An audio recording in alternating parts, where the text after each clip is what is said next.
Praise the lord. Good morning. ప్రభు నామంలో ఈ ఉదయకాల సమయంలో మీకు అందరికీ కూడా ప్రత్యేకమైనటువంటి శుభాభివందనాలు తెలియజేస్తున్నాను. ప్రియ దేవుని బిడ్డలారా, మీరందరూ కూడా బాగున్నారు కదండి. మరి ఈ ఉదయకాల సమయంలో గుడ్ న్యూస్ని ధ్యానిద్దామా? పరిశుద్ధ బైబిల్ గ్రంథం నుంచి ప్రకటన గ్రంథము 2వ అధ్యాయము 10వ వచనం.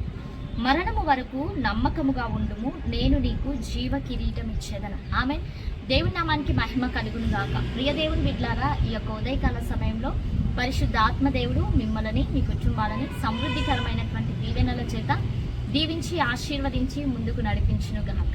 ఆమె ఈ రోజున చక్కని రీతిలో మనతో మాట్లాడుతూ ఉంటున్నాడు. మరణం వరకు మనం ఎలా ఉండాలి అంటే నమ్మకంగా ఉండాలి. మన ఇంటిలో కావచ్చు, వ్యక్తిగత జీవితంలో కావచ్చు, కుటుంబ జీవితంలో కావచ్చు, నీకు ఉన్నటువంటి ఉద్యోగంలో కావచ్చు, వ్యాపారంలో కావచ్చు, చేతి పనుల్లో కావచ్చు, ఏ విషయంలోనైనా సరే మనం ఎలా ఉండాలి అంటే నమ్మకంగా ఉండాలి. దేవుడు నీకు ఏ పనిని అప్పగించాడో ఆ పని అంతటిలో నమ్మకంగా ఉండాలి. అవునా అండి? నిజంగా మోషే దేవుడు అప్పగించినటువంటి పనిలో నమ్మకంగా ఉన్నాడు.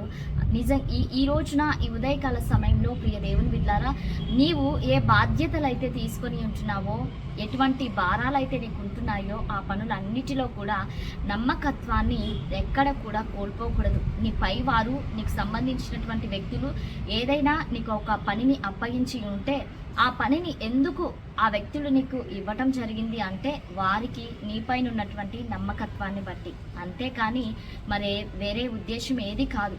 ఆ పనిని నీవు చేయటానికి గల సామర్థ్యత నీవు కలిగి ఉన్నావు కాబట్టే నీ పైన వ్యక్తులు నీకు ఒక పనిని అప్పగించడం జరుగుతుంది.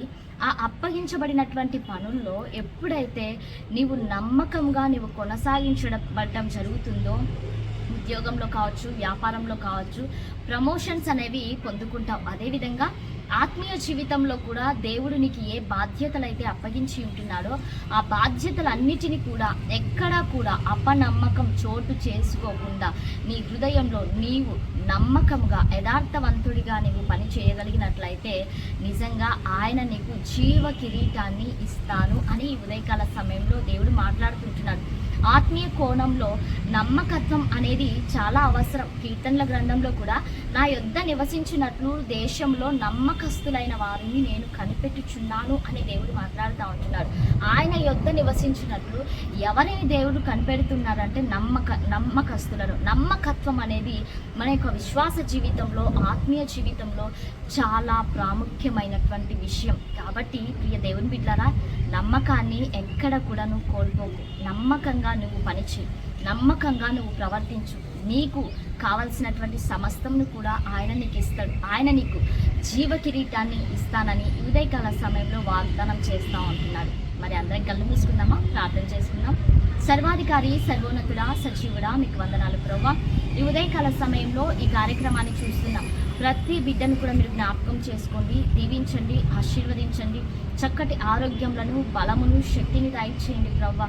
ఈ దిన సమృద్ధి చేత ప్రతి ఒక్కరిని కూడా దేవా మీరు నింపమని అడుగుచుంటున్నాం. ఈ కార్యక్రమాన్ని చూస్తున్నటువంటి ప్రతి ఒక్కరు కూడా నమ్మకమైనటువంటి బిడ్డల వలె మీ సన్నిధిలో ముందుకు కొనసాగించబడుదురుగా కానీ ప్రార్థన చేస్తూ యేసయ్య నామంలో అడిగి వేడుకొని పొంది ఉంటున్నాము తండ్రి. ఆమేన్.